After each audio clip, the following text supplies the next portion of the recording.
iyi mwumva ni radiyo ijwi ry'Amerika. radiyo ijwi ry'Amerika ivugira i Washington DC mu Kirundi no mu Kinyarwanda.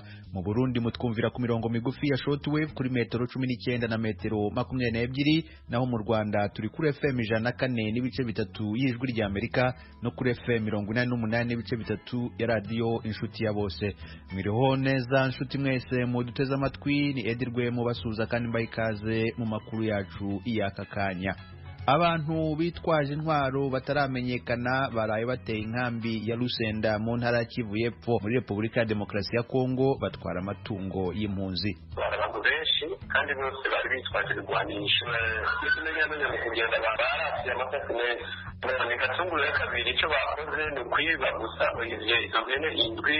Uwo ni Bwana Jimmy Bishemeye uyobora inkambi ya Lusenda. Ahandi Perezida w'u Burundi Evariste Ndayishimiye yatangiye uruzinduko rw'iminsi 3 muri Misiri rugamije kunoza umubano hagati y'ibihugu byombi.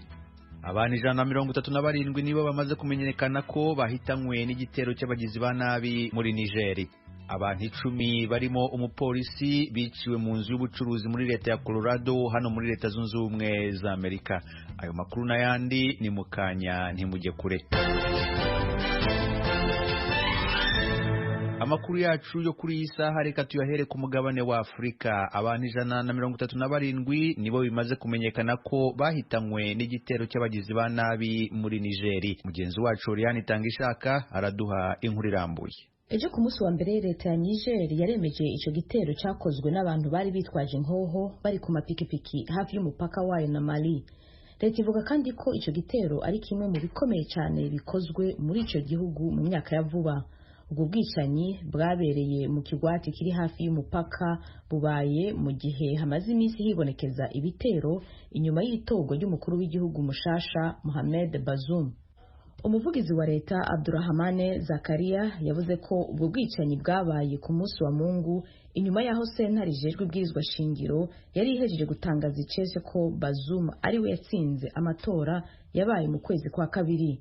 Mohamed Bazoum azokwimikwa icese ku itariki 2 z'ukwezi kwa kane mu gihe mu gihugu ciwe harangwa n'umutekano muke kubera ibitero bimaze igihe kirekire bikogwa n'abagwanyi bo mu idini rya Kiislamu bafise icicaro hakurya muri Mali. Abantu 10 barimo umupolisi biciwe mu nzu y'ubucuruzi muri leta ya Colorado muri leta zunze ubumwe za Amerika. Ayo makuru yemejwe n'umuyobozi mukuru wa polisi y'umujyi wa Boulder muri leta ya Colorado, Maris Harold. Yavuze ko mu bishwe barashwe mu gitero cyagabwe ku nzu y'ubucuruzi kuri uyu wa mbere harimo umupolisi Eric Tully, umwe mu ba mbere bagiye gutabara. Harold yavuze ko umuntu umwe kugeza ubu ari we watawe muri yombi ashinjwa ubwo bwicanyi. Yongeye ko iperereza rigikorwa kandi ko rishobora kumara iminsi igera kuri 5. Ukuriye ubugenzacyaha muri ako karere Michael Doty we yavuze ko batarashobora kumenya neza impamvu zatumye uwo mugabo w'umuzungu watawe muri yombi afata icyemezo cyo kugaba igitero kuri iyo nzu y'ubucuruzi. Gusa yasezeranije ababuze ababo ko bazahabwa ubutabera bubakwiriye. Inzego z'ubutegetsi mu mujyi wa Boulder zo zivuga ko zikomeje ibikorwa byo gushakisha amakuru ku bazize icyo gitero no kuyamenyesha imiryango yabo. Si ubwa mbere ibitero nk'ibi biba muri leta ya Colorado. Iki kije gikurikira ibindi birimo icyo mu mwaka wa 2012 cyagabwe mu nzu yerekana sinema mu mujyi wa Aurora n'ikindi cyabaye ku ishuri ryo mu mujyi wa Columbine. Iki gitero kandi kibaye nyuma y'iminsi 8 gusa habaye ikindi mu mujyi wa Atlanta muri leta ya Georgia cyahitanye abantu 8. Minisitiri w'ububanyi n'amahanga wa Leta Zunze Ubumwe za Amerika Anton Blinken ari i Buruseli mu nama y'iminsi 2 na bagenzi be b'ibindi bihugu bigize umuryango w'ubutabarane wa gisirikare OTAN. Ubushinwa n'Uburusiya biri mu byo iyo nama ivugaho. Ni inkuru twateguriwe na mugenzi wacu Thomas Kamilindi. Umubano w'ibihugu by'uburengerazuba bw'isi n'Ubushinwa n'Uburusiya urimo amakimbirane cyane muri iki gihe. Leta Zunze Ubumwe za Amerika, umuryango w'ubumwe bw'Uburayi, Ubwongereza na Canada bafatiye ibihano Ubushinwa. Intandaro yabyo ni ikibazo cy'abawiguru, abashinwa bo mu idini ry'abayisilamu biganje mu ntara ya Xinjiang yo mu majyaruguru y'uburengerazuba bw'Ubushinwa. Leta zunze ubumwe za Amerika ivuga ko barimo bakorerwa jenoside. Ubushinwa nabwo bwarishyuye bufatira ibihano abategetsi 10 bo mu bihugu by'umuryango w'ibihugu by'Uburayi. Uburusiya nabwo bumaze igihe buri mu bihano kubera kwigarurira intara ya Crimea yo mu burasirazuba bw'igihugu cya Ukraine no guhutaza abatavuga rumwe n'ubutegetsi. Ubushinwa n'Uburusiya bavuga ko ibihano bafatiwe byabateye kwifatanya kurushaho nabo. Baminisitiri b'ububanyi n'amahanga babo Wang Yi na Sergei Lavrov barangije inama y'iminsi 2 mu mujyi wa Nanning mu majyepfo y'Ubushinwa. Mu itangazo ryashoje inama yabo bavuze ko Ubushinwa n'Uburusiya badashobora kwihanganira ko ibihugu by'uburengerazuba byivanga mu bibazo bwite byabyo, gushaka kubategeka gukurikiza demokarasi nk'uko byo biyiyumvira no guhonyora amategeko mpuzamahanga. Ubushinwa n'Uburusiya basabye kandi inama yihutirwa y'inteko y'umuryango w'abibumbye ishinzwe umutekano ku isi kugira ngo yige ku myitwarire ya Leta zunze ubumwe za Amerika bavuga ko igamije gusenya. Iyi nteko igizwe nyine n'Ubushinwa n'Uburusiya, Leta zunze ubumwe za Amerika, Ubwongereza n'Ubufaransa. Barakoze bagenzi bacu badufashije kutugezaho amakuru avugwa hirya no hino ku isi. Tubibutse ko iyi mwumva ari ijwi rya Amerika ivugira i Washington DC mu Kirundi no mu Kinyarwanda. Mushobora kandi gukurikira ibiganiro byacu munyuze ku rubuga rwacu rwa internet kuri wa3.radio.com. Mukanya na amakuru avugwa mu karere k'ibiyaga bigari. Amakuru yo mu karere k'ibiyaga bigari. Perezida w'u Burundi Evariste Ndayishimiye kuri uyu wa kabiri yahagurutse Bujumbura yerekeza mu Misiri mu ruzinduko rw'iminsi 3. Ni inkuru y'umunyamakuru w'ijwi rya Amerika Eloge Wirikaneza. Perezida Evariste Ndayishimiye yahagarutse ku kibuga c'indege mpuzamahanga ca Bujumbura citiriwe Melchior Ndadaye mu gatondo ko kuri uyu wa kabiri. Yagiye ajanye n'abashikiranganji 4 barimwo uburimyi n'ubworozi, uhigaga ca leta n'uwamagara y'abantu hamwe n'umutambukanyi wiwe Angeline Ndayubaha. Iruhande yaba hari n'abagwizatunga 10 baserukira amashirahamwe akomakomeye mu gihugu, harimwo irikora impuzu, irihingura umwavu w'ikizungu, ari naryo rya mbere rimaze kubaho mu Burundi, akorera mu bisata vy'uburimyi, ubutumatumanako amakuru, guhingura ibinyobwa n'ibindi. Kwa 20 ku kwezi abandi bakozi ba leta bakuru bakurindwi bari baroye mu Misiri kumutegurira urugendo. Ubwo c'indege ntiyashimye kugica bwiyamenyesha makuru, ubona ko bari nabake mu binyamakuru vya leta gusa bari batumiwe. Ariko ibiro vya perezida bijeje kumenyesha makuru vyasohoye itangazo bivuga ko runo rugendo ruzorangira kwa 2026 ku kwezi, arugiyemwo ku butumire bwa mugenzi we Abdel Fattah al-Sisi, bishimangira ko ibi vyerekana ishaka rya abakuru b'ibihugu babiri yo gutsimbataza imigenderanire yo gufashanya n'ubucuti busanzwe buri hagati y'abanyegiputa n'abarundi. Risozera rivuga ko umukuru w'igihugu c'u Burundi azoboneraho akaryo ko kubonana n'abagwizatunga bo muri Egiputa kugira ngo bakangurire kuzana imitahe yabo mu gihugu ciwe. Ariko naho bitanditswe ntibiri kure ko bashobora kuzoganira kandi kubijanye n'amatati yahagaze ku ikoreshwa ry'amazi y'uruzi Nile. Isoko rya Nile riri mu manuko kuruta yandi riri mu Burundi muri komine Rutovu mu ntara ya Bururi mu manuko, nayo Misiri ikaba iriko irasaba gushirikirwa n'ibindi bihugu bikora kuri Nile kugira ngo hatorwe umuti w'ayo matati. Nile y'uburebure bungana ibirometero 6700 nirwo ruzi rwa mbere rurerure ku isi, ruraca mu Rwanda, Burundi, Uganda, Ethiopia, Sudani y'Epfo, Sudani hamwe na Misiri. Hari kandi igice carwo gica muri Kenya na Republika Iharanira Demokarasi ya Kongo, mu gihe ikindi gice c'amazi yisuka muri Nile kiri muri Eritrea. Amazi ya Nile ni ubutunzi bukomeye ku bihugu bitandukanye bisangiye urwo ruzi. Misiri nayo hanini ikorako kugira ngo ishobore kuronka amazi ikoresha muri rusangi mu mirimo itandukanye. Nico gituma ico gihugu cama kiri maso mu gihe hagize ibindi bihugu bigomvye ko bigabura ayo mazi canke iyo vyubatse inyubakwa nshasha ku mazi yarwo nk'ingomero z'umuyagankuba n'ibindi. Impara hanini kenshi zikunze kuba hagati y'ico gihugu na Ethiopia.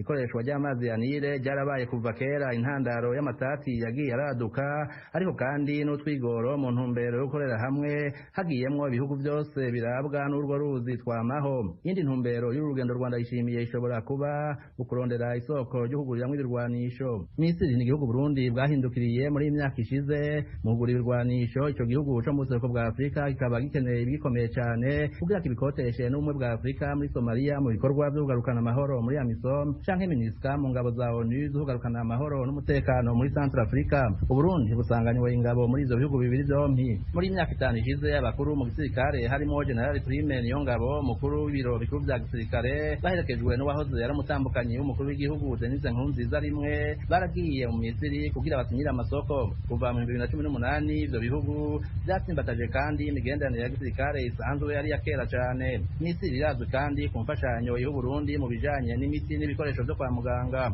Evariste Ndayishimiye yagize urugendo rugira kane nyuma ya Tanzania, Guinea Equatoriale na Gabon kuva yimitwe. Ni mu gihe we yasubiriye yamaze amasaha makeya muri Tanzania kuwa 20 ukwezi kw'indwi 2017 mu myaka 5 yose yiwe ya nyuma yamaze atwara Burundi nyuma yo gukindishwa irikwa ry'ubutegetsi mu 2015. Eroje buri kaneza ijuru rya Amerika. Mu Rwanda urukiko rwisumbuye rwa Gasabo rwumvise ubujurire bwa Madame Yvonne Idamange Iryamugwiza ku ngingo y'ifungwa n'ifungurwa ry'agateganyo. Idamange n'abamwunganira barasaba gutesha agaciro icyemezo kimufunga by'agateganyo akaburana ari hanze. Arashinjwa ibyaha 6 birimo guteza imvururu muri rubanda, byose bikomoka ku magambo yatangazaga ku muyoboro wa YouTube avuga ko yavugiraga rubanda ku bibazo bibugarije. Ni urubanza rwakurikiranywe n'umunyamakuru w'ijwi rya Amerika Eric Bagira ubusa. Mu ikanzu ndende y'ibara ry'iroza iranga abafungwa batarakatirwa n'agapfukamunwa mu ibara ry'abafungwa bakatiwe, afite impapuro mu ntoki. Uko niko Madame Yvonne Idamange Iryamugwiza yagaragaye mu buryo bw'ikoranabuhanga burana urubanza rw'ubujurire kwifunga n'ifungurwa ry'agateganyo. Yari kuri gereza ya Mageragere mu nkengero z'umujyi wa Kigali yunganiwe n'abanyamategeko Brice Bikotwa na mugenzi we Felicien Ngashema. Idamange watindanye ijambo yasobanuye ko icyamuteye kujurira icyemezo kimufunga by'agateganyo ari uko umucamanza yimye agaciro uburyo yafashwemo agasakwa akanafunga avuga ko butubahirije amategeko. Yabwiye urukiko rwisumbuye rwa Gasabo ko abasore bagera mu 8 we yita ko bameze nk'amabandi binjiye iwe ku ngufu babanje gusunika urugi rw'igipangu, abandi barurira nta mpapuro zo kumuta muri yombi nizibemerera gusaka. Avuga ko izo mpapuro zanditswe nyuma bagamije kugaragaza ko ibyo bakoze byubahirije amategeko. Idamange avuga ko abinjiye iwe nta n'ibyangombwa bagaragaza ko bari abakozi b'ubugenzacyaha RIB, ko ahubwo binjiye nk'abagabye ibitero. Asobanura ko abigabye ibe bari bateze moto kandi batambaye imyenda y'akazi. Yahakanye aratsemba ko nta mukozi wa RIB yakomerekeje, avuga ko yaba yarakomerekeye mu bikorwa byo kurira igipangu cye. Akavuga ko babimuhimbiye bagaragaza ko ari umuntu w'indakore kurwanya leta. Yabwiye urukiko ko bamuteye ari nabo bamushinja, batangiye kumusaka saa 2 z'ijoro basoza hagati ya saa 8 na saa 9 z'ijoro. Muri rusange ibyaha byose Idamange aregwa arabihakana ahereye ku cyaha cyo gutesha agaciro ibimenyetso bya jenoside. Akavuga ko ababimushinja bishoboka ko batazi jenoside icyo ari cyo. Avuga ko amagambo yagiye avuga kuri jenoside yumviswe n'abanasobanurwa nabi. Urukiko rwamusabye ibisobanuro we yemera. Idamange yasubije ko yaragamije kugaragaza akababaro abacika cumu bafite igihe cyose imibiri y'abazize jenoside yaba ikiri mu nzibutso. Akavuga ko yasabaga ko ababo bashyingurwa bakaruhuka bakajya basura imva zabo. Yabwiye urukiko ko ari umuturage usanzwe utanazwi ku buryo ngo atashoboraga guhamagarira abantu kwigaragambya. Akavuga ko n'amagambo ye nta ngaruka yateje ku buryo ubushinjacyaha bumurega guteza imvururu cyangwa imidugaro muri rubanda. Yongeye kumvikana avuga ko yahagurutse avugira rubanda mu gihe cya COVID-19 kuko yabonaga bimuteye agahinda kubera ko hari abari babuze uko bigenza mu gihe cyaguma mu rugo. Maître Felicien Ngashema na mugenzi we Maître Brice Bikotwa basaba urukiko kuzasuzuma video ya nyuma yabaye imbarutso yifatwa n'ifungwa rya Idamange. Baravuga ko igisohoka nyuma y'iminota 30 inzego z'umutekano zari zageze kwa Idamange, bakibaza niba zari zarangije kumva video y'imari saha n'igice, bakanayisesengura ubushinjacyaha bugahita bukora inyandiko zimbemerera kumufata no kumusaka. Yaba Idamange yewe n'abamwunganira barasaba gutesha agaciro icyemezo cy'umucamanza wa mbere. Baravuga ko nta mpamvu zikomeye kandi zihagije kuri buri cyaha zatuma uregwa akomeza gufungwa mbere y'urubanza mu mizi. Aba banyamategeko baravuga ko ibikoresho by'uwo bunganira hafi ya byose ubushinjacyaha bubifite ku buryo kumufungura ntacyo byahungabanya, kandi kuri bo gukurikiranwa yidegembya byagombye kuba ari ihame. Bakavuga ko igihe yarekurwa by'agateganyo yategekwa kujya yitaba ubushinjacyaha buri kwezi. Ubushinjacyaha bwirinze kujya kuri buri ngingo ku kiburanwa, buvuga ko uruhande bahanganye rutigeze rugaragaza inenge z'icyemezo cy'urukiko rw'ibanze rwa Gasabo. Buvuga ko muri dosiye harimo impapuro zatanzwe mu kujya gufata Idamange no kumusaka, kandi ko nawe yemera ko yazishyizeho imikono. Ariko uregwa agakomeza kuvuga ko muri icyo icyo gicuku yategetswe kuzisinya. Buramwikoma ko ariwe wabaye nyirabayazana mu gutuma amasaha yo kumusaka atubahirizwa kuko ngo yari yanze ko bamusaka. Kucyo kuba batarumvise video yose umushinjacyaha asaba ko bitahabwa agaciro kuko ngo bumvise amagambo bari bakeneye muri video na cyane ko ngo ari nayo yaregerwaga. Yemeza ko hari ibice by'amacupa yagaragaye kwa Idamange ayatera abashinzwe umutekano ari naho havuyemo gukomeretsa umwe muri bo.